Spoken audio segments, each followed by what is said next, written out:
our viewers. My name is Samantha Castle, and I'm the Senior Manager for Alumni Relations at the University of Pretoria. Thank you so much for joining us. We're excited to launch our very first Global Alumni Virtual Chat with you today. As you know, it's business unusual due to the COVID-19 pandemic. The university is therefore unable to hold physical events or gatherings.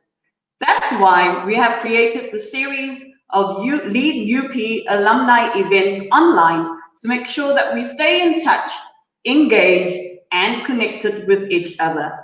In today's session, we connect with Tux alumni across the world to check how they are coping with global lockdowns, whether they are learning, thriving, or just surviving. Kindly note, we will extend the session by 30 minutes to make sure we take as many of your questions as possible. So please stick around if you can. We're excited to have our panelists from New York, Melbourne, Chengdu, and London joining us today. This discussion will be moderated by Ms. Ntabaleng Matela, an award-winning Radio Metro FM presenter, as well as a very proud Tux alumna. But before I hand over to Ntabaleng, I would like to extend a warm welcome to our Vice Chancellor and Principal, Professor Viana to say a few words of welcome to you, our alumni. Over to you, Prof. Coupe. A very good evening to all our alumni across the globe. Just as the University of Pretoria is a great university, you are great alumni, and you are testimony to what our institution can produce as human capital and as citizens of the world. Because of COVID-19, I'm not able to make the trips that I did last year, where I met some of you in your own locations. When the time comes, we'll resume. Just to say to you, the university is improving and leading all the time. I'll just give you two or three indicators so far. Again, the Financial Times of the UK ranked our business school number 38 in the world for executive education, in the top 50 and in the top 100. We also joined the Times Higher Education Impact Rankings. Those rankings measure the impact of our teaching, training, research, and knowledge production on real lives and real situations in society. We were ranked in the top 101 to 200 in the world, and in 3 sustainable development goals, we were ranked in the top 100 in the world, one of only 2 South African universities, and in 1 SDG, the only South African and African university to be ranked in the top 200. Our law school continues to be in the top 100. Our students just got ranked in the world number 40 in the Jesuit moot law competition. I could continue, but I'd like to say that even in these difficult times, we continue to maintain quality, we continue to maintain excellence. So we have now resumed our teaching and learning and even our research activities online, that is, and where we do research under safety regulations. I can inform you now that we have a superior learning management system, Blackboard Collaborate, branded as LeadUP, ClickUP, and that on the first day when we started, 26,000 students attended 444 live synchronous sessions, and that we have provided laptops to students who don't have over 2,000 now, and we're tracing, contacting, and supporting the students wherever they are. So I can say, under these conditions, we are surviving but working to thrive. I can say in some respects, we actually thriving. So what's occupying my mind now as Vice Chancellor and Principal together with the rest of the team? Now I'm attending a lot of webinars, including yesterday, I attended one with colleagues at Michigan State University. I'm now thinking about the future of higher education, given we can get such paralyzing pandemics.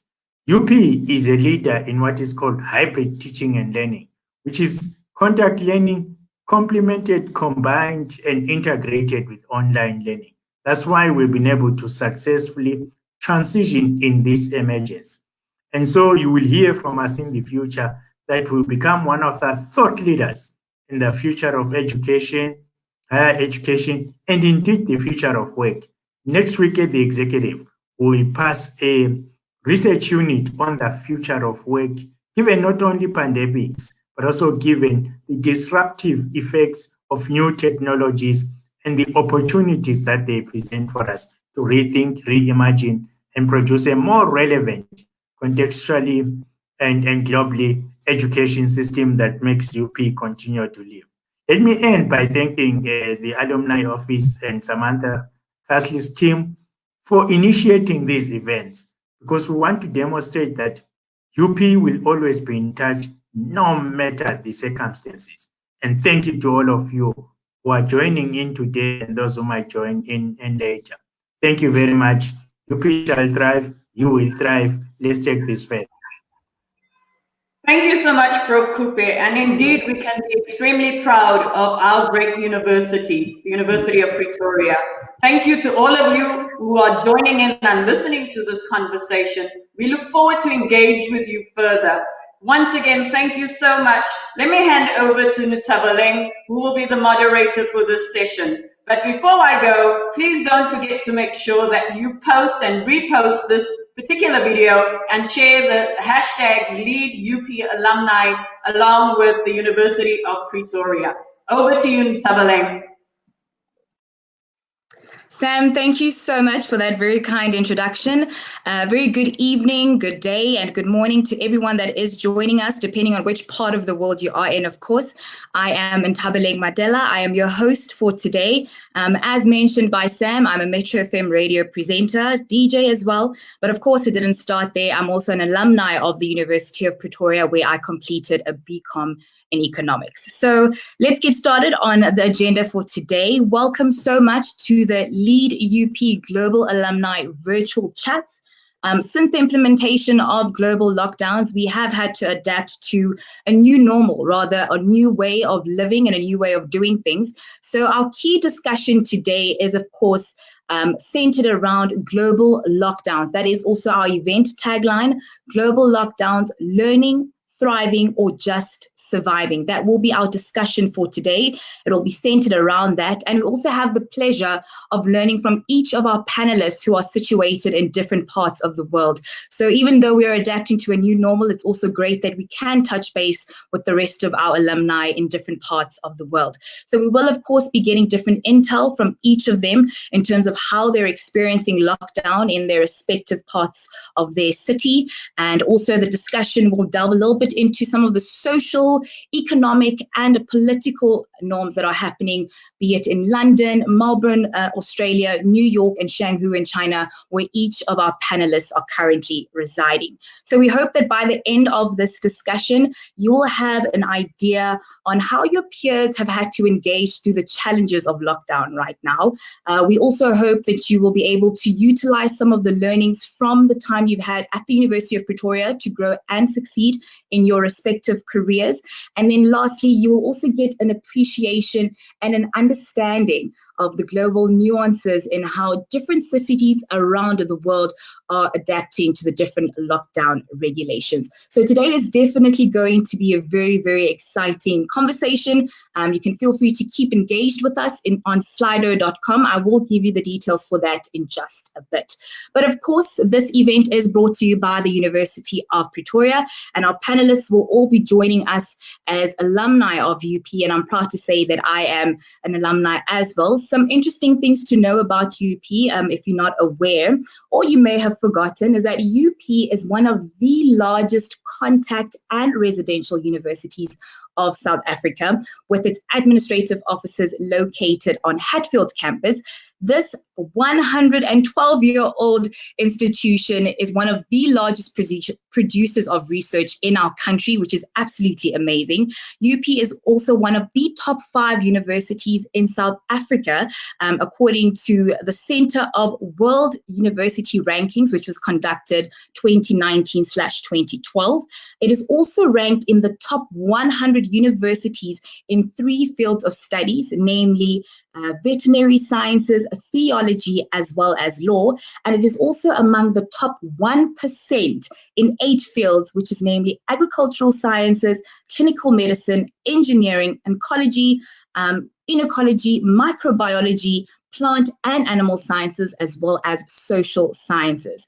UP is building considerable capacities and strength for the 4th Industrial Revolution by preparing students for the world beyond university, and also, of course, making them sure that they are work ready when they do step into their respective training fields. So we can all agree that UP is definitely an amazing institution to be a part of.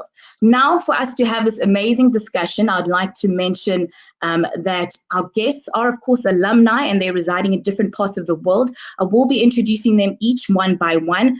You are likely aware that each of the countries have had to face different lockdown regulations. So we will be touching base with them in terms of how are they adapting to some of the lockdown regulations that they are facing in their respective cities. Although they may be different to South Africa, some of them may be quite similar as well. So we'll definitely get to hear that. Our guests will also get to share their thoughts and their feelings around how COVID-19 has impacted them during this time and what we can expect in terms of some of the political laws that have also been enforced in terms of their respective cities. So over to our very, very first guest, I would like to welcome Xolisile Sithole. Hello, Hello, how are you? I'm very good, and how are you? I'm very well, thank you. So to those who are watching, of course, from their respective homes, I'd like to mention that Xolisile Sithole is a teacher and a mental health strategist in Kula. She grew up in Pietermaritzburg, right here in SA, where she then matriculated and moved over to Canada for an exchange program and then came back to South Africa. That's correct. Right, Xolisile? Yes. Perfect. Yes. And then you graduated in UP in 2014 with a BA and then moved over to China in 2018, right? Why are you exposing me with the numbers? You didn't have to say the years. Yes, I went and I did. Like, it's a safe space. We are all alumni here.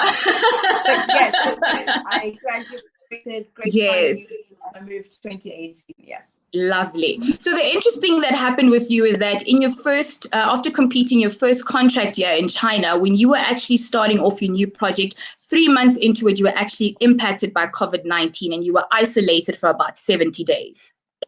Yeah. So I just had been in one city and then I moved to another city by choice. So I basically moved to like a Centurion type of vibe place. Having lived in Centurion for a little while, I loved the vibe that the city had. 3 months in, as I was getting ready to be like, okay, let's live this, they were like, no going anywhere. So it was a bit of a shock because we were just about to start the holidays. So as you know, Chinese New Year is obviously sort of in February as opposed to January. As we were getting started, getting ready, everything was just shut down. So that was a bit just weird. It was just also just weird. Like, wait, I was ready to go. Yeah. Sure. Yeah. That's very, very interesting. We'll definitely unpack some of the projects that you then later started running in terms of mental health. So we'll definitely touch on that. So welcome, Xolisile. Thank you. Thank you. So next up, we have Kim Hilda. Welcome, Kim. Hi, how are you doing? I'm very well, thanks. How are you, Kim? Good, thank you. Very good, thank you. So to everyone tuned in, Kim Hilda is a senior talent consultant with Robert Waters in Australia. You are an international talent management specialist. That's right, hey? Yes, correct. Cool. And you hold a BCom in human resource management from the University of Pretoria, where you also did an honors in industrial psychology from UNISA. Yeah. Amazing. Lovely. So for those who are interested, Kim is currently recruiting into risk and compliance teams within banks across Australia, previously focusing on human resource management and recruitment across South Africa, Europe, Kenya, Tanzania, and Mauritius. Thank you so much for joining us, Kim. Thank you for having me. Lovely. So that was the ladies. Now over to our gentlemen. I'd like to welcome Viana Barnard, who is currently in New York. Hello, Viana. How are you? Good afternoon, very well. Thanks for having me today. Thank you so much for joining us all the way from the Big Apple. We are so excited to have you with us. For those who don't know, Viana is the Vice President of Customer Experience at TAB. That's the ADO Group, and this is since 2017. But before that, he was Vice President of Global Solution Design, as being what you actually said, that you always want to ensure that customers experience a very good journey and the best customer experience, right? You did say that. That's 100%. Yes. Really making sure that all the clients and customers of the Adecco Group and Pontoons Solutions specifically gets the best possible experience. And that's from Lovely. implementation right through to the actual management of the account. Lovely. Absolutely love that. You're also a very, very well-educated man. Viana holds an MBA and as well as an LLB from University of South Africa. He also has a BCom Law from the University of Pretoria. So you are a very well-learned man. You're actually an admitted attorney of the High Court of South Africa, as well as an accredited professional manager. Wow, Viana, welcome. Thank you so much for having me. Thank you so much. And then last and certainly not least, Dr. Dirk de Klerk. Welcome. Hi. Nice to How are see you? I'm very well indeed. I'm very well, thank you. So happy to have you with us. You are currently a teacher right now in London, that's correct? Yes, I've just retired, so I'm not quite a teacher anymore. Okay. But you were born in Pretoria and you grew up somewhere near Witbank, you said? Yeah. Lovely. So you're also quite well educated in terms of the space of music and composition. You basically, yes, you can unpack that for us. I have a doctorate at the University of Pretoria for music. Lovely. And then I have a teacher's degree that I got in London. And I studied, many years of studying. I was a career student for a while. Lovely. And some interesting work that you're doing right now in London. You have your own meditation and study center. Yes, I have quite a internationally well-known meditation group, I would say, called Bodhicharya London, and they're part of Bodhicharya International. And that is I suppose my deepest love is just meditation and teaching meditation. I did a 4-year meditation retreat in isolation in Scotland, so I'm quite happy with being just on my own. So the COVID pandemic is not really impacting me very seriously. Okay. Thank you. We'll definitely touch base on that further in just a bit. Thank you so much for that. Thank you so much. Ladies and gentlemen, that is, of course, our very amazing panel. We also have a special guest who had addressed us just before the panel came on, Vice Chancellor Prof. Viana Coupe. Also, very welcome to you. We're so happy to have you. But most importantly, thank you to everybody that's tuned in and logged in right now for us to have this very amazing discussion, which is, of course, global lockdowns. Are we learning? Are we thriving? Or are we just surviving?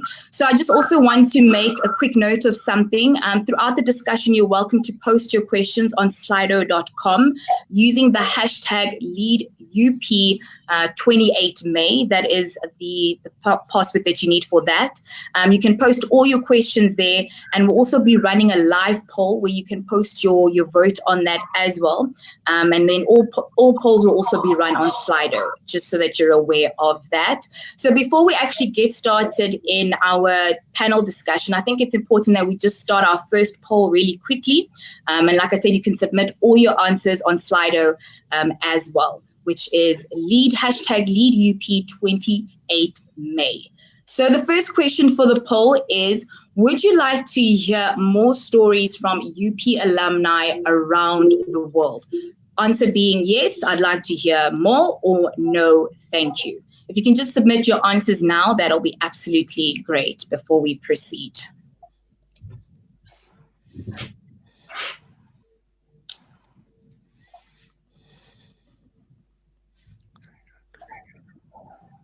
Okay. Just waiting for the results to come through.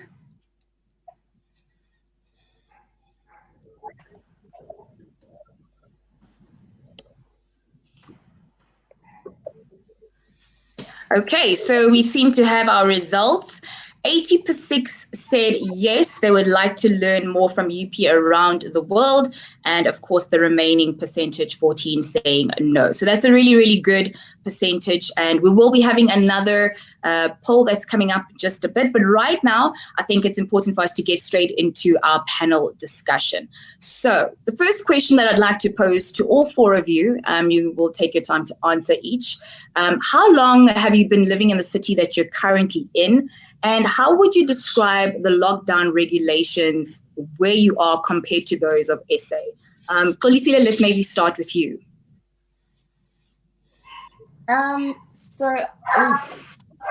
My regulations at the moment are very lax in the sense that if you're in a public space, you are allowed to walk without your mask. However, if you go into an elevator, if you go into any confined spaces, unless it's a restaurant where you actually have to eat, you have to be wearing a mask. So that's what we're dealing with. And then we have an app. So every single person in the country, all of us have this app where we have to basically put in our health, and they check your health, and every day it's updated every day, and it checks your health, and that's what they check, and the temperature. That's what we're doing. And I've been in the new city for 6 months, and I've been in China altogether since 2018. Sure. That's interesting. I'm loving the app idea there. Yeah. Kim, over to you. I've been living in Melbourne now for around a year, but I've actually had quite an interesting experience during COVID-19. So I came home for a quick week to attend my best friend's wedding in Stellenbosch in March. And subsequently on the same day as the wedding, Australia closed their borders. So I've actually been unable to get back home yet. So it's been an extremely challenging time, as you can imagine. I'm still working, thank goodness, for my Australian role, but adapting to their working hours. So in general, I wake up at around 2 a.m. and then I work until about midday. So very large lack of sleep on my side, and a definite massive change in lifestyle for me. But yeah, so from an Australian perspective though, because obviously I'm dealing with people in Australia on a daily basis, their lockdown has been extremely different to South Africa's in a lot of ways. So they did not really have as much of an impact on exercising, so they were allowed to carry on going for jogs at any time of the day. Cafes all managed to stay open pretty much, so there really hasn't been a massive impact on that restaurant industry, besides obviously in the city where people aren't coming into work as much. Public transport obviously was avoided quite a bit in the initial stages, but in general, in the next couple of weeks, probably 20 to 30% of people will be back in the offices already. So definitely normalizing quite quickly on that side, which is really great for them. Lovely. Thank you so much, Kim. And Viana, over to you. How long have you been in the city that you're currently in, and how would you describe the lockdown regulations compared to those of South Africa? Thanks, Ntabeleng. So I've been in New York City, or the greater suburbs of New York City, for 7 years now. Admittedly, when COVID started, I think the US was quick to respond with, let's call it, diligent lockdown procedures. Admittedly, about 80 or 90 days later, interestingly enough, in the US, the states, there's 50 states within the United States, they all open up and regulate themselves. So basically the area where I'm, or the tri-state area, which is New York, New Jersey, and Connecticut, I think most of you would be aware we were hit quite badly with the virus in terms of our numbers. But admittedly, as we're standing now, we are slowly but surely opening up. The restrictions are becoming less and less. And I think probably one of the biggest or nicest changes for us here in the area have been the reopening of the county and national parks, which allows everybody to enjoy the outdoors. As you know, it's currently summer in the Northern Hemisphere, and really allows for families to spend good quality time together. So admittedly, restaurants are not open as yet. We are constantly reminded of maintaining social distance. And I think perhaps a little bit different to some of the other contestants on this talk, we are still asked to wear our masks whenever we enter into public space. But I think overall, as I said, that position is very different. If you compare, say, for instance, New Jersey, New York to, say, North Carolina or South Carolina, things are completely different. So your location in the United States is very dependent in terms of how they deal with those lockdown restrictions. But overall, I think everybody's in good spirits, and yeah, looking forward to the opening up and the resuming of economic activity. Lovely. Thank you so much for that, Viana. And Dirk, yourself, how are things there in London in comparison to here in South Africa? I think it's very different because we also have a public transport system here, and it's particularly important in London. And a friend of mine yesterday traveled on a train, and she said there were 10 carriages available, and on the whole train there were no more than 30 passengers. So people are very mindful of the social distancing. Shops are mainly shut at the moment. People can go out and exercise, but I think they can not go all the time. They can do it twice or something like that. I've been living in London since 1993, and obviously things have been they've changed enormously now.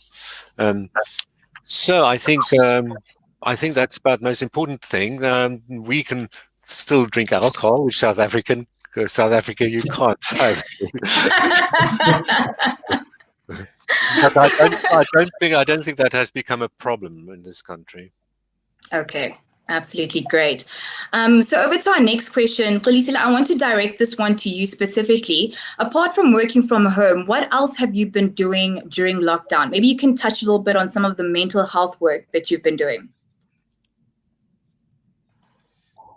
All right. So basically, I noticed, I studied psychology when I was at UP, and we have so many groups. So we have WhatsApp groups in like WeChat, and so many people were struggling with, the cabin fever.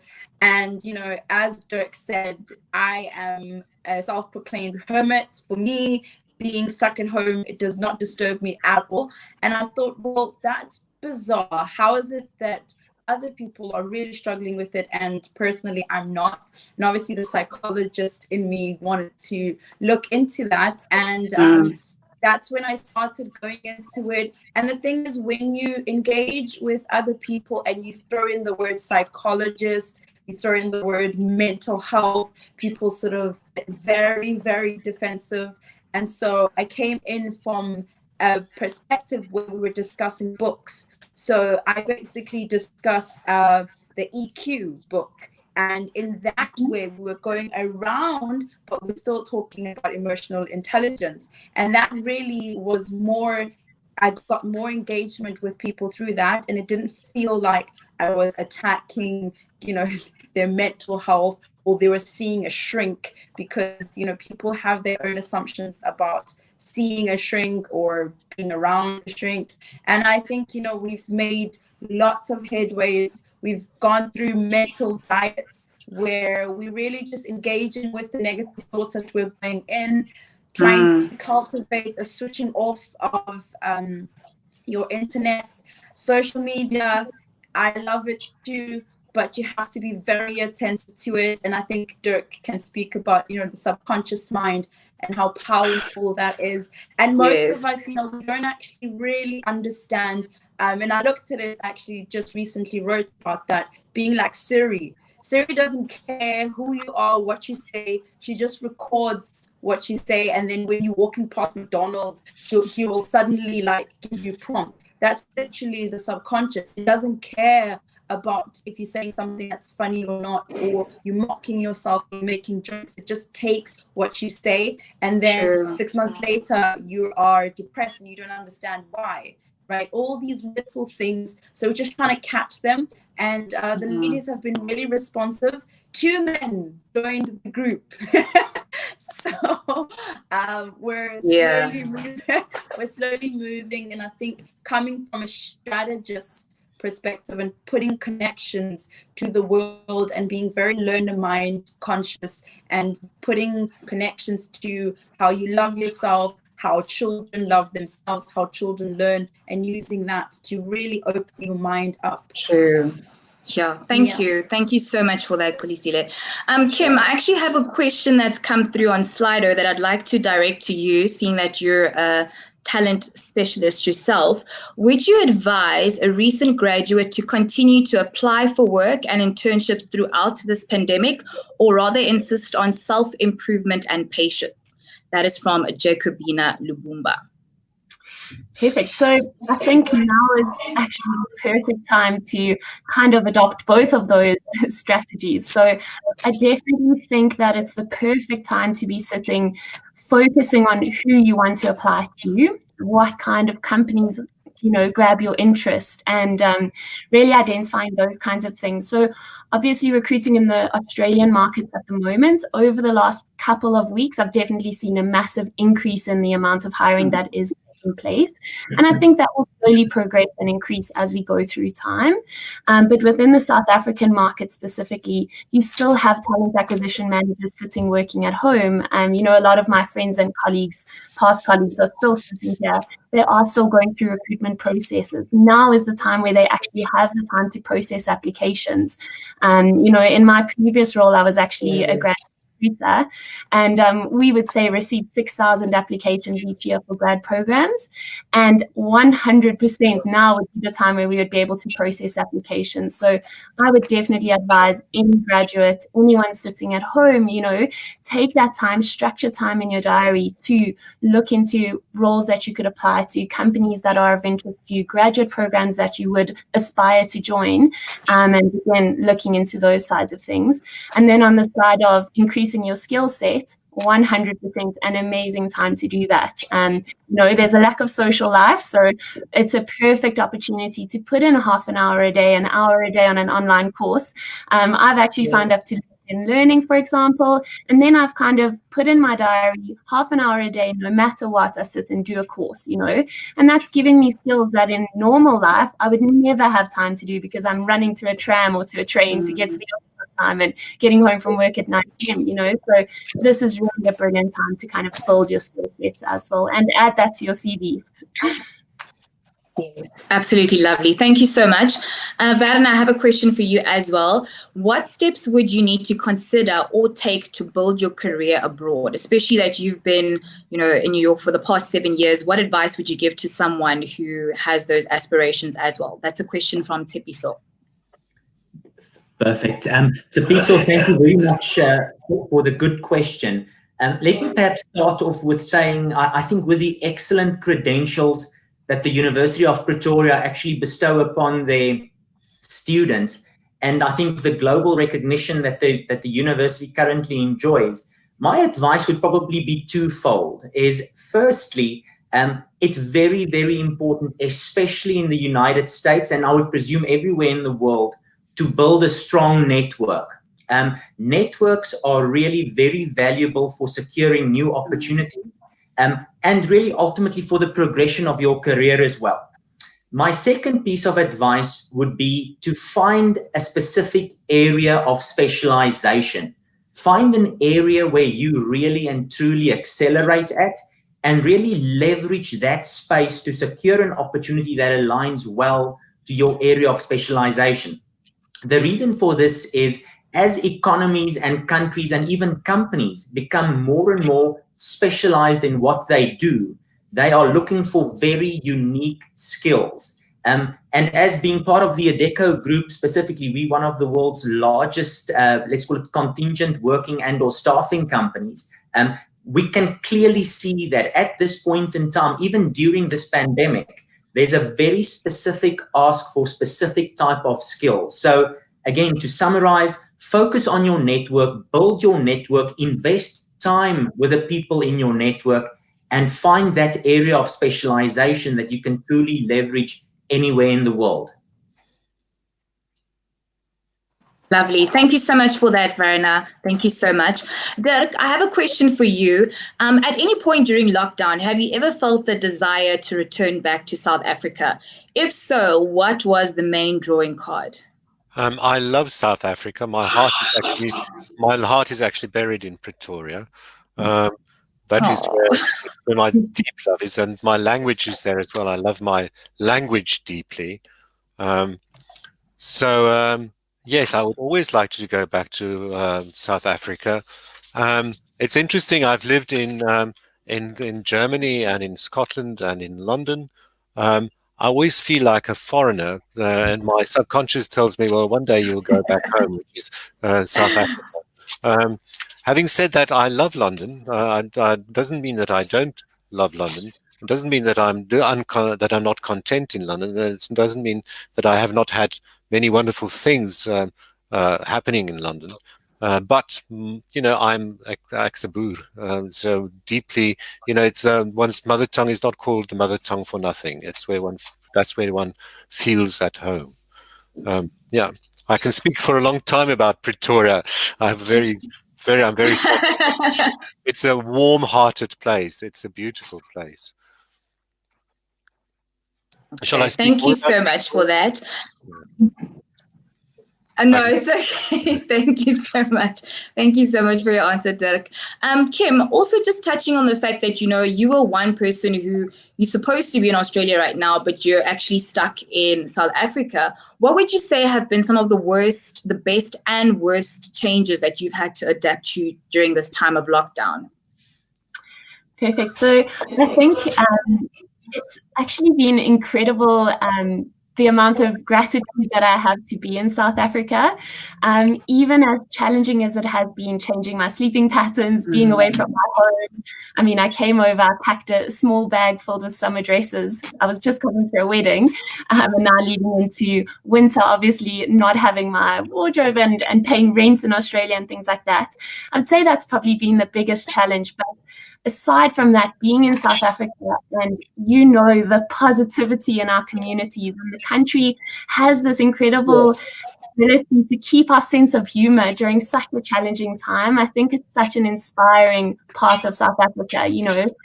Every time I go to a shop, I think I'm so grateful to be here, because no matter what we go through, it's this feeling of unity.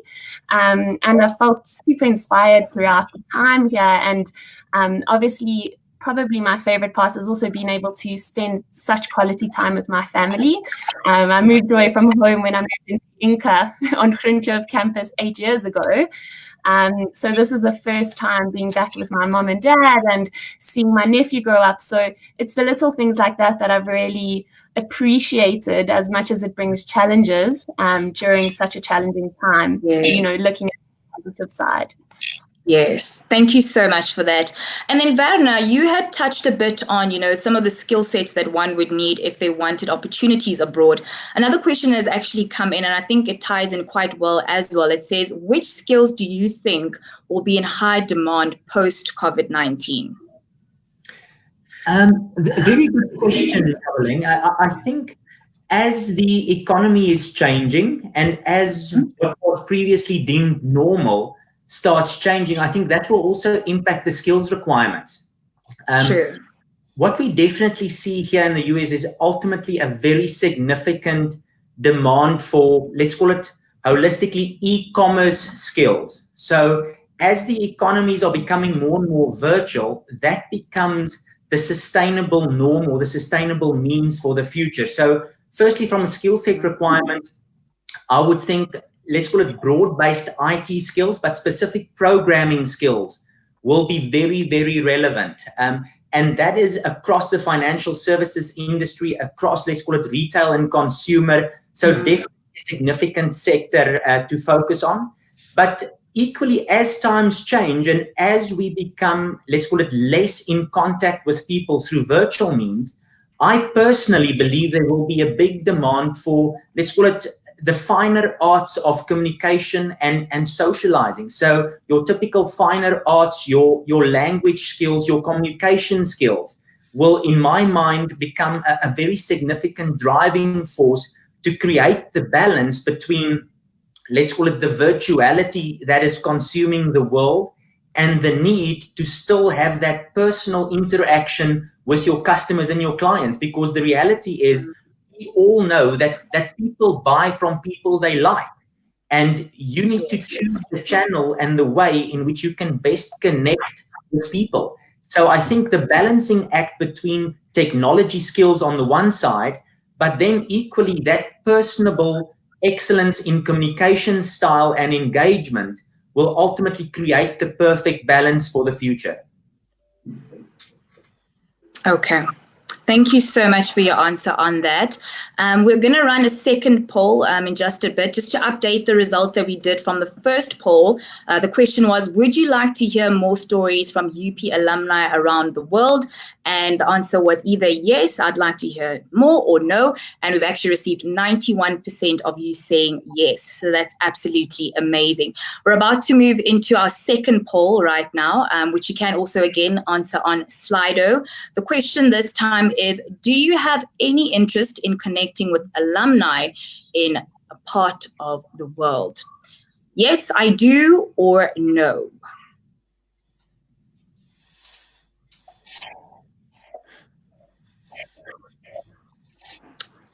So you can put your answers there again in Slido. Do you have any interest in connecting with alumni in your part of the world? Yes, I do, or no, I'm not interested. Okay, gonna wait for those to come through.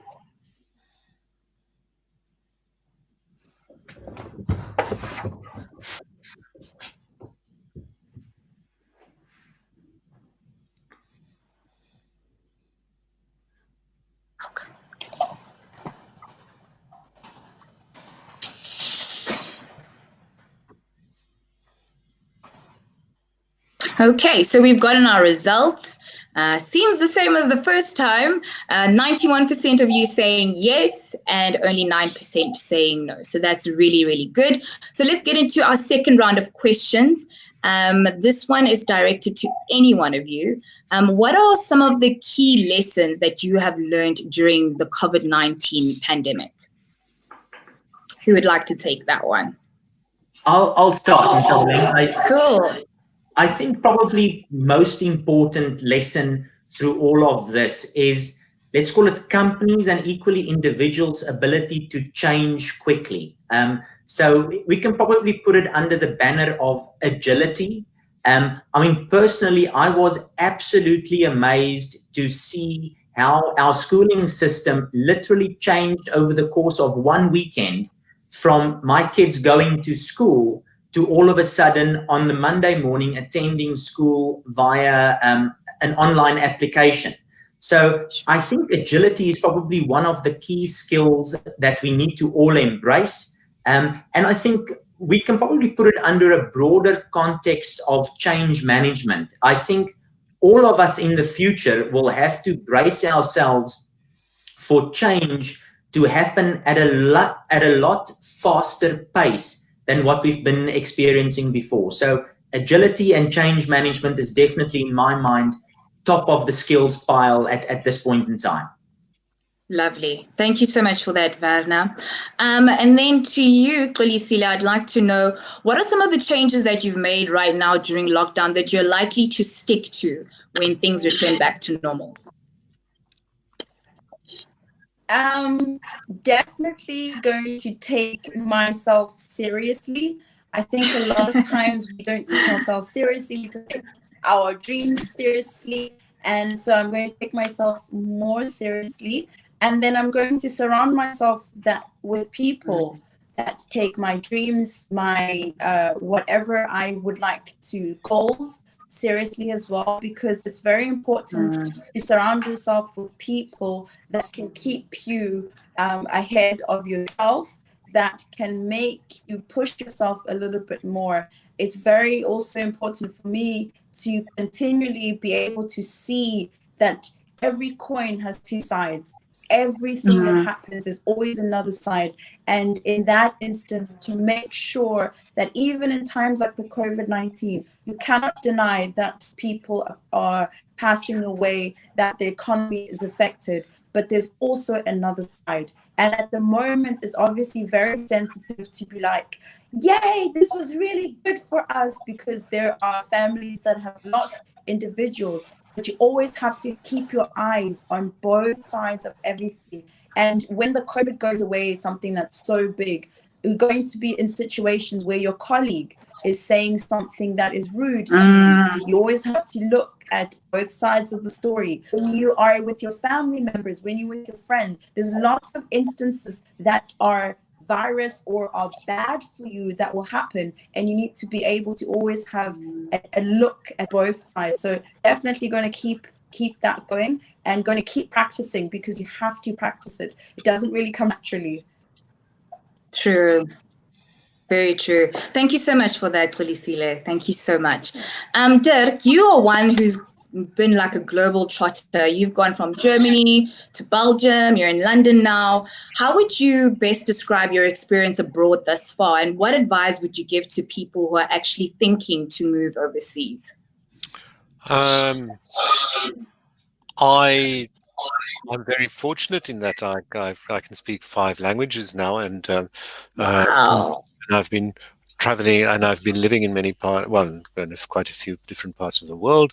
What advice can I give? Just cultivate contentment and cultivate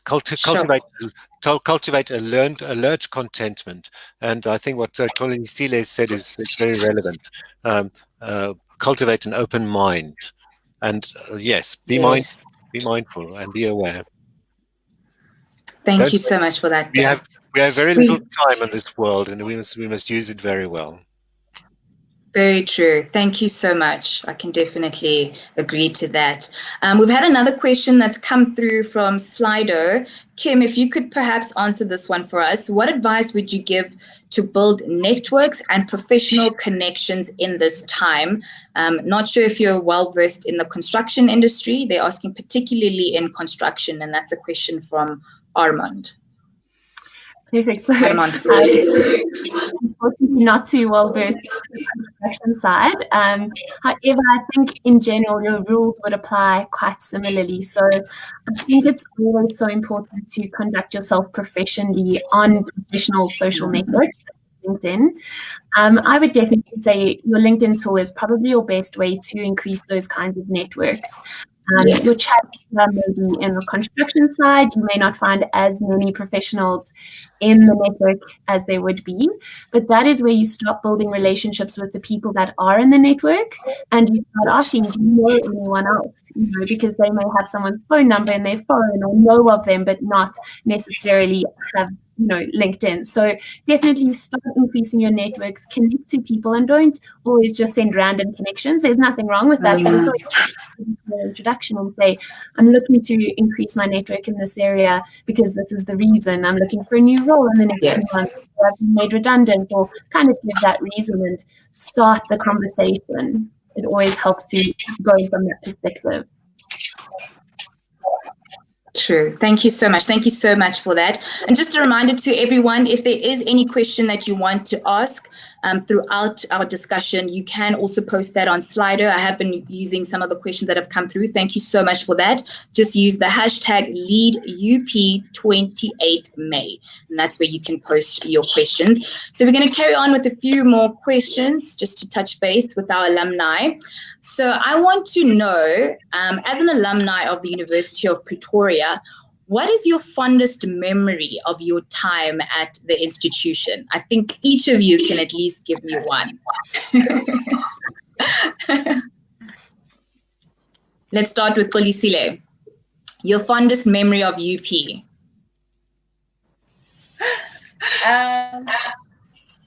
I remember first year. So I'm a Leo by star sign, and I went into res, and I went to Clare, whose logo is a lion. And I remember I thought, what are the chances of having that? And so it made, that really small moment really, really special. And RAG was a very, very powerful platform that I was engaged in, and we were able to help a lot of people. and put on some of the greatest parties in our time. So it was awesome. I think I should speak about how much I love studying as well. So that's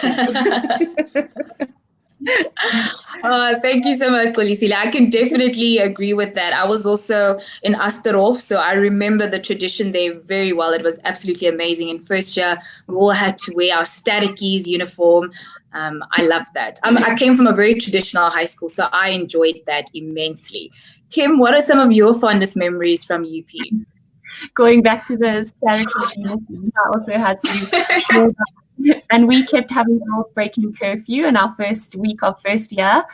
So we had to wear tackies with long socks and that long skirt to campus. Oh my goodness. I mean, I have probably too many memories, and they're all so incredible. I absolutely love my time at University of Pretoria. But one of my highlights was probably the day we wrote our last exam. We made a list of all of our favorite bars across Pretoria. Luckily, at that time, we still had Hatfield Square, and had a drink at each of them and ended off with a swim in the pond outside of... I don't know if I'm going to say that on a podcast, but it was just the highlight, really. Perfect completion of my 3 years. Oh my goodness. Thank you so much, Kim. That sounded like a world of adventure.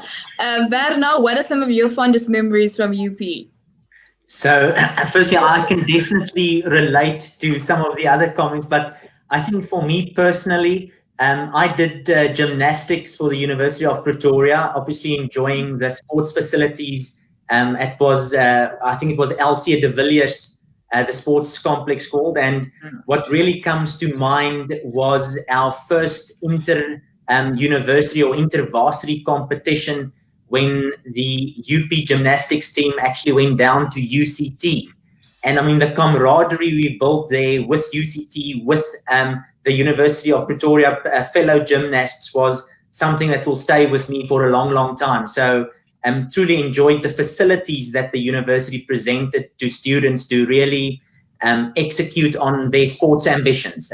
So yeah, that was a very, very fun memory, but obviously every year's RAG presented opportunities in its own right to enjoy. So yeah, very fond memories.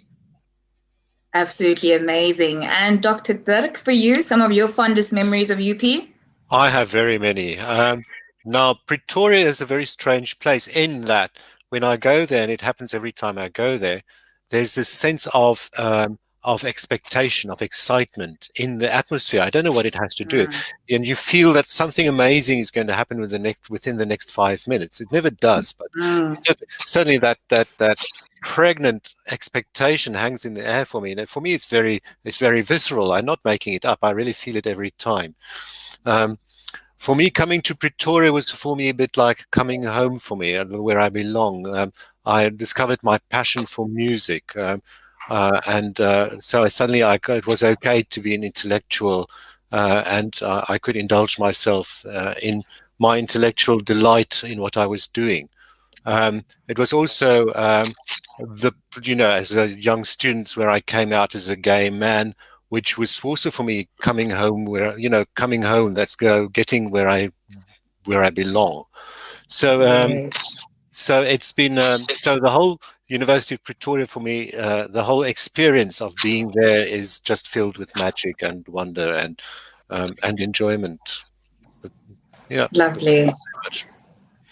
And I was very lucky. Thank you all so much. I was very lucky to get my doctorate with Professor Greville, who's recently passed away, and he was such a preeminent composer in South Africa. It's such a privilege. Lovely. Thank you so much for that. Thank you to all of you for sharing those fond memories. I think, Viana, I want to pose another question to you. You know, obviously with the impact of COVID-19, there will obviously be a negative impact in terms of our economy as South Africa or just economies across the world as a whole. How do you see us moving forward, like in terms of the way in which COVID-19 has impacted us economically, in terms of also you being in New York right now? How do you see some of those international relations also playing out? Admittedly, I can also very long time about how that will pan out. So I think the correct answer is time will tell. But what I can tell you is definitely in all the businesses that I work with and within the Adecco group as well, a significant amount of time goes toward planning what normal will look like after COVID. So we don't know that yet. But what we do know is the lessons that we've learned during COVID. So as companies maintain a level of normalcy during these times, obviously some efficiency gains were identified. So the significant use of, say, virtual meetings, the significant collaboration that you see through various amounts of communication channels that were not previously explored, obviously lead to significant increases in efficiency and engagement. So what I see is the new normal, learning from these lessons that we are learning now. Now, what will be interesting to see is how business, especially here in the US, embraces that balance between on-site client engagement on the one side and virtual engagement, because those are two very real scenarios. As I mentioned before, truthful connections or good partnerships are formed through getting to know people well, establishing the trust that is needed between you and your colleagues or you and your clients. Now, that can all be done through virtual means, but we have been doing it previously through personal connections. So once everything returns to almost a little of the way that it was before, what's going to be interesting to see is how this balance pans out, because businesses were built with significant, let's call it, budgets for international travel, for local travel, especially in the US, where we get on planes very quickly in order to establish those relationships.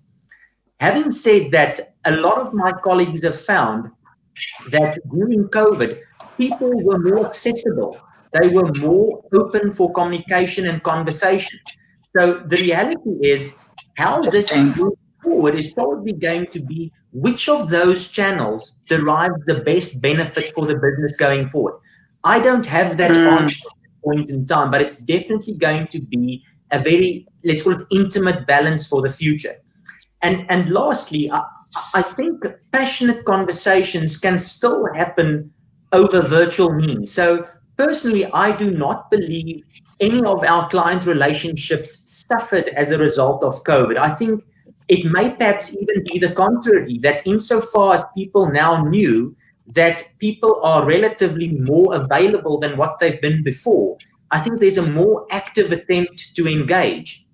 So it's definitely going to play out very interestingly going forward. But I think overall, again, as I said, it's embracing technology to get the best from it, but balancing that with personal engagement once the time allows for that in the future again.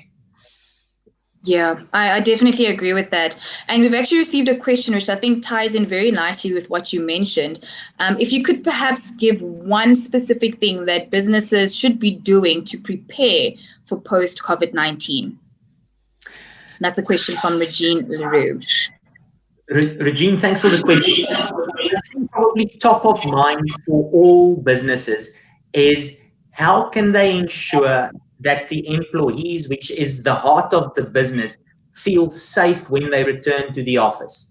I think that is what currently occupies the minds of all the leaders across the world, is how can we create that confidence in the office environment? How can we inspire people to feel safe within their working environments? But I think above all, to also advise that people that do not feel safe to return don't have to. So I think the key message here is definitely to have that passionate personal space between a leader and the employees to understand the surroundings on a case-by-case basis and allow for those people to return when they feel safe. Because in the end, that's what employers want to do, is they want to create safe environments where people can be productive as possible. And if the highest level of productivity happens from home for employee A, then allow that employee to basically drive productivity from home, or at least till the environment is 100% safe. but a truthful, honest focus on a safe working environment for everybody is definitely top of mind for business now. And that, Ntabaleng, culminates in everything, allocating office space to different work schedules, to different shifts, to different ratios of people attending office at different times. So I would put that as top of mind at the moment, and definitely so in the US and the organization that I work for. Thank you so much. Thank you so much for that. Xolisile, you're one who, you said you took time to notice that a lot of people were struggling with this cabin fever. And that's when it actually highlighted the importance of perhaps mental health and a survival strategy. Which other areas of research would you recommend during COVID-19? I am very much a big fan of introspection. I think, Viana has a lot more to share about from a strategy from business perspective. Kim can share about how to get hired and all that kind of stuff. For me, really, it's very important to understand that your biggest issue is yourself, and your biggest ally is also yourself. So really get into researching and getting yourself strengthened. When you're going back to work, understand how are you going to now become the better employee? How are you now going to grow within where you are, be it school, be it your employment? How are you now going to put yourself in a situation that you will thrive? Even if COVID were to hit us 6 months later, it shouldn't be a situation, should it come back, or should something like this happen again, that people are affected. Our jobs are affected, but our mental health really, people were escaping the cabin fever through work. And then when work wasn't satisfying them anymore, they again were faced with themselves. So really put in the research into that, even in cultivating relationships. So if you're now trying to find a job or something like that, be very mindful of relationships and how you can research the people, as Kim said, where do you want to work? Who do you want to work with? Who do you have in your network? So like LinkedIn, who do you have available? What kind of relationship can you cultivate? It's hard to make relationships or make friends with people if you don't know how to make friends with yourself. So for me, also will always come back to just 2 seconds every now and again, just check on yourself, because if you can handle yourself as a human being, I can almost guarantee you can handle the CEO, the bad mouther, the gossiper, the everybody that you have to deal with when you do get your dream job, that you have to deal with when you do have to go back once everything is settled. So back to self. Thank you so much for that, Xolisile. And, speaking about a person wanting to get their dream job, obviously academics form an integral part of that, in terms of you studying, getting that qualification and then getting your dream job. So in terms of the COVID-19, Kim, would you say there has been enough academic participation across South Africa? And do you think there's also a need for interprofessional collaboration? Absolutely. I think that it's something that's so important. From what I've seen, I think that there definitely has been some sort of interaction and there's definitely progress being made on that side. But I think that it's a brilliant time to really be building out those kinds of relationships and really getting that market across to young graduates and kind of letting them see what is available out there in the market. I always say, once as a graduate, when you're deciding kind of where you want to go, it can be so overwhelming. And a lot of people sit and say, there's no opportunity in South Africa. I often hear that it's so challenging as a graduate to get a role because you're up against thousands and thousands of others. But that's it's important to kind of pick something that you're passionate about. And as a recruiter, you can see when someone's passionate about something, if they have studied it academically, but they have a true grasp of what they have studied and what they want to do with what they've studied and how to apply that academic knowledge. It has such a massive impact in the application process, so I definitely think that's a really important part and something now during this time when it is slightly slower, and there's more time to think about things like this, perfect opportunity. True. Thank you so much. Viana, we actually have a question that's directed to you. What advice would you give young South Africans who have aspirations of building sustainable businesses? That's a question from Kaya. That is a very good question. It's probably the $1 million question. So probably my single biggest advice is really to identify a gap in the market. That is really what drives a new business success. So it's always difficult to build a business that competes with existing businesses because you've got brand, reputation, and specifically capitalization challenges or requirements that you may have to overcome. But the novelty of an entirely new concept in its own right is always very, very interesting for outsiders. That means people are keen to invest and understand more, and especially if the idea or the concept is currently unmet in the market. Because I think, Ntabeleng, as we all know, necessity is really the driving force behind all successful businesses. So if you have the ability to identify an unmet need in any sphere of society, be that business, professional, social, in any way or format whatsoever, that by itself, if you can adequately address that need with an easy to use, easy to engage with type of application or business model, I can almost guarantee success. And that to me would probably be the single biggest entry point to starting your own business, is to really excel at something, and then secondly, to spot the opportunity. And once you've got that opportunity, try and keep it to yourself. If I say try and keep it to yourself, build your business to address that need as best as you can, allowing your customers not to look outside or look for alternatives. So really provide the best possible service, the best possible experience, and your customers will always be coming back. Cool. Thank you so much for that one, Viana. Dirk, I have a question for you as well. What is the most positive thing that you think has actually come out of COVID-19? I think that everybody is aware of the fact that nature is breathing a fresh, is taking a breath and saying, oh, it's so nice that the humans are not being so destructive right now. So I hope that that this new look at the fact that the air is cleaner in China, I believe, is that right? Is that correct, Claudia? Is that the case in China? I am not available to answer that question. Okay. where I am, Dirk, I am in a very, very good city. As I said, I'm in sort of a Pretoria type of city. So compared to other places, I'm okay. Thanks for that, Colin. I think it is an opportunity to look back and seeing, do we need to fly as much? Because we're flying less now.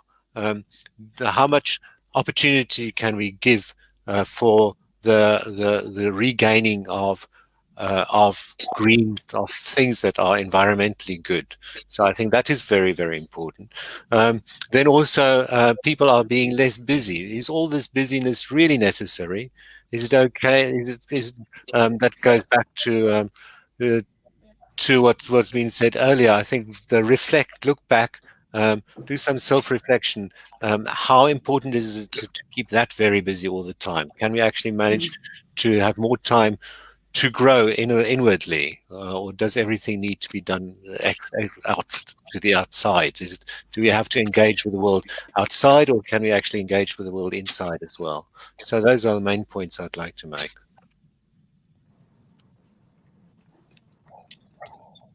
Thank you so much for that. We're going to take about our last 3 questions that have come through on Slido. Kim, I think this one would be great for you to answer. How should professionals brand themselves for an online recruiter as opposed to the face-to-face interview that everybody's quite used to? What is the best way one can actually approach that? Do you have any strong points that one can focus on? Yeah, perfect. So it's a really interesting space to be working in at the moment, obviously with how rapidly things change. We went from, setting up face-to-face interviews on a daily basis to everything going straight to Zoom, like pretty much overnight. So we really had to adapt new ways. And I think the biggest thing is really to be open-minded to these changes. So we've adopted a technology where you basically interview. So we create the digital CV for a person. And people are so afraid of being on camera. When I say, I need you to answer these 5 questions for a video, it's really overwhelming for a person to see yourself speaking in the screen, to answer questions, to know what to say on the spot. It can be really stressful. So I always say to people, pretend that you're just speaking to an old family friend. You're just updating them on what's been happening in your life, where you're at, what's changed, what you're wanting to go into. Honestly, view it as a situation to speak to another human that you already know. It can be overwhelming when you're picturing, you don't know this person, you've never met them in person, but it's exactly the same kind of communication, So it's all about remaining professional. If you have a Skype interview, dress professionally, do as best as you can from that point of view, pretend you're still meeting them in person. And from a branding perspective, I think LinkedIn profiles, media, make sure that you're not coming across as unprofessionally, because people will be looking more into that now, whereas in the past I may not have checked somebody's Facebook if I was recruiting them, because I'd get to meet them in person and you can sense someone's kind of personality from meeting them. I now may go to a social media platform and kind of see. So it is definitely changing and bringing around that vast amount of change in that side. So just be aware of your presence, what you're liking on LinkedIn, what you're commenting on LinkedIn, and how you come across from a professional perspective.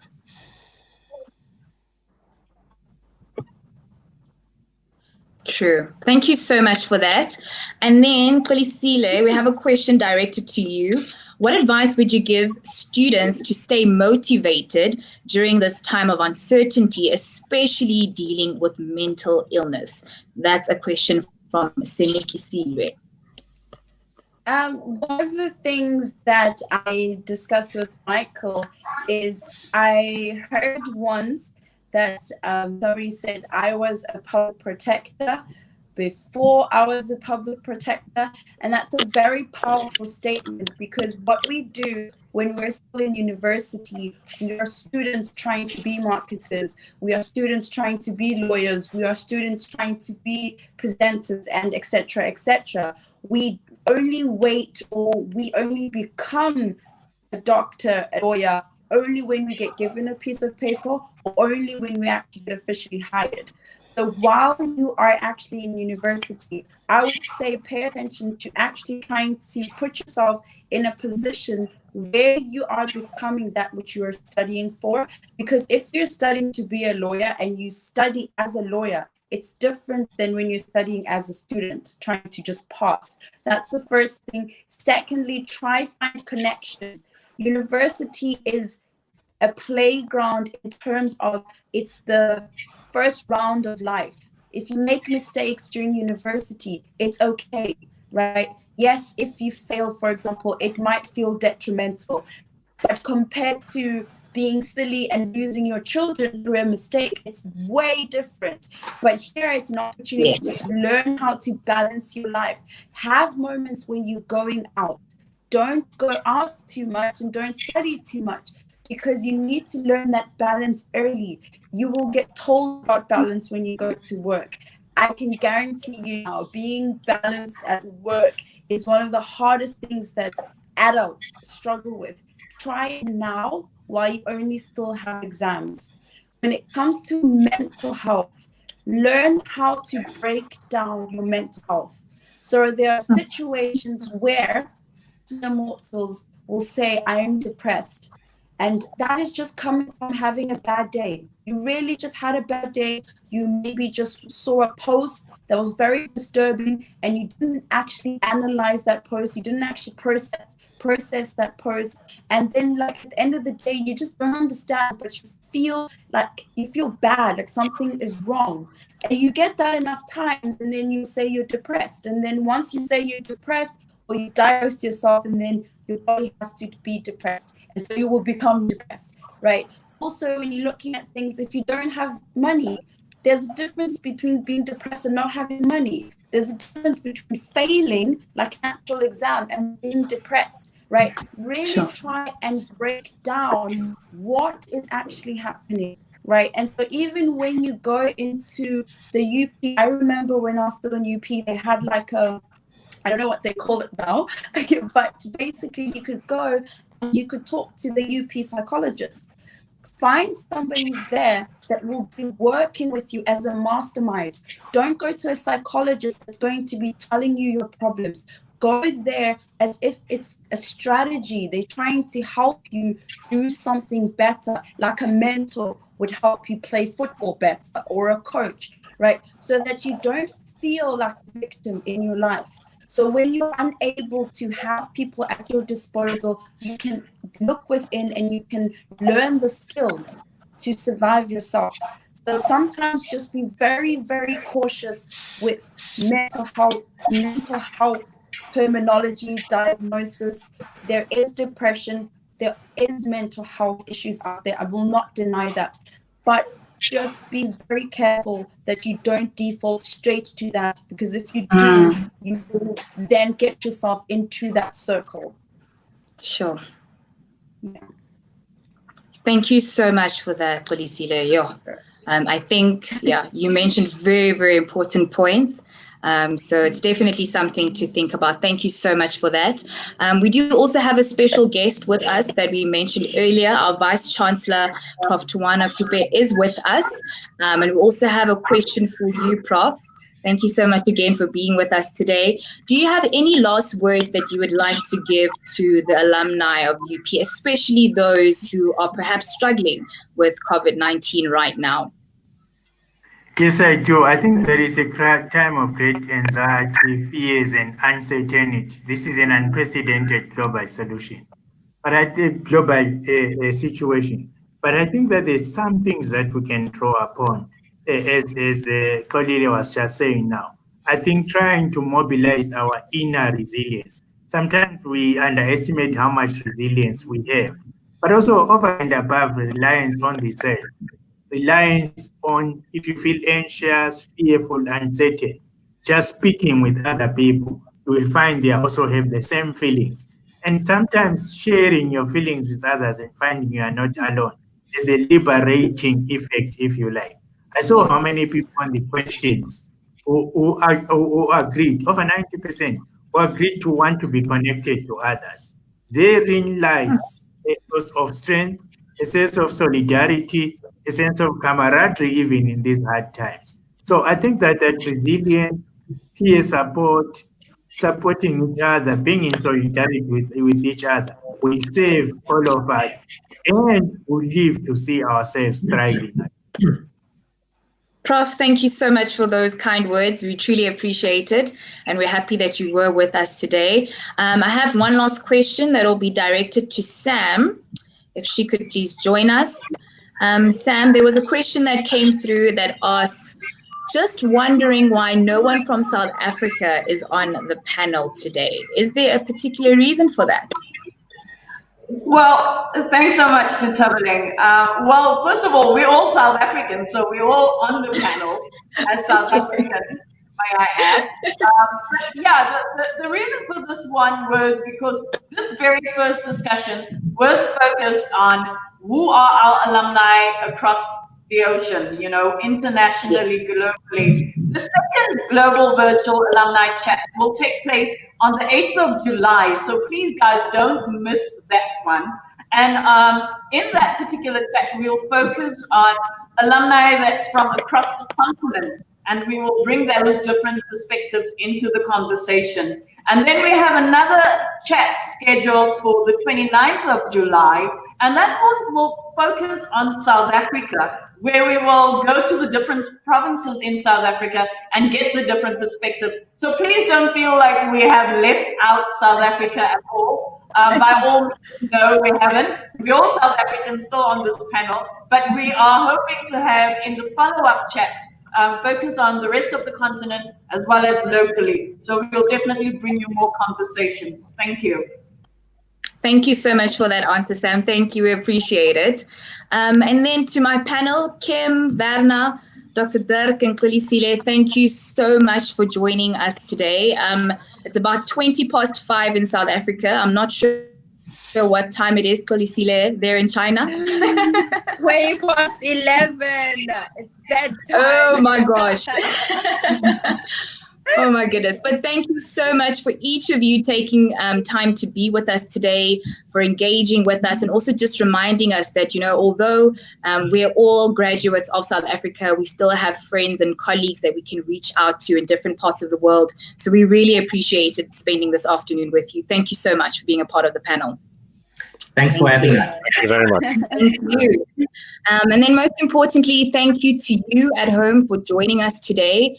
Today's episode, of course, was not the last. As Sam had mentioned, there will be a few more that are happening in July. So thank you so much to everyone for joining us today.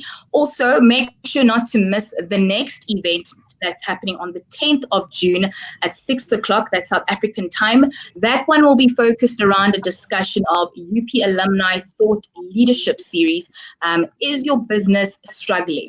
And that discussion will, of course, be focused on a turnaround strategy for businesses and perhaps business rescue, especially during a time that we're facing right now. That'll be happening on Wednesday, the 10th of June, 2020 at 6 p.m. South African time. So today's event, as well as all future events, are brought to you by the University of Pretoria Alumni Relations team. So we're really grateful to them. The University of Pretoria is one of the largest contact and residential universities in South Africa, with its administrative offices located in Hatfield campus right here in the city of Pretoria. This 112-year-old institution is by far the largest producer of research in our country. So it's definitely one that we can be proud of.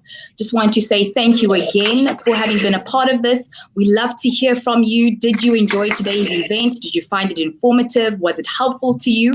If you can, please do leave some remarks on Slido as well, so we know for future events.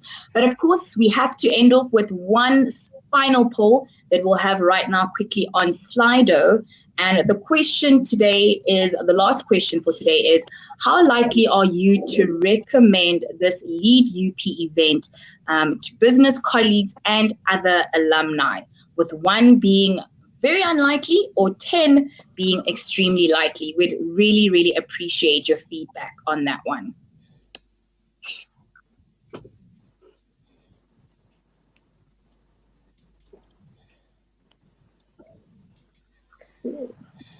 Okay, cool. So while we wait for that, thank you again to everyone for joining us. As mentioned by Sam, make sure not to miss the next 2 events that will be coming up. You can check that, of course, on LinkedIn and all social media platforms.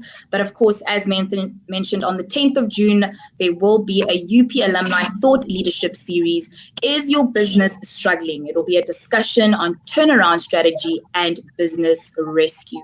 So you can definitely join us for that one. Right now, just waiting for our results. Okay, so we've gotten our results. 10 out of 10 being most likely was 74%, and 9 out of 10 being also extremely likely was 16%, and the other 0.3% were saying what? Oh, okay. Doesn't even matter. What's important is that 74% of you said 10 out of 10 and 16% of you said 9 out of 10. So that's astounding results. Very, very happy. Great feedback from you. So that means that this was an informative series for you, an informative episode, and we look forward to hosting you for the next one. Thank you so much again for joining us. I'm Ntabeleng Matela signing out. Goodbye.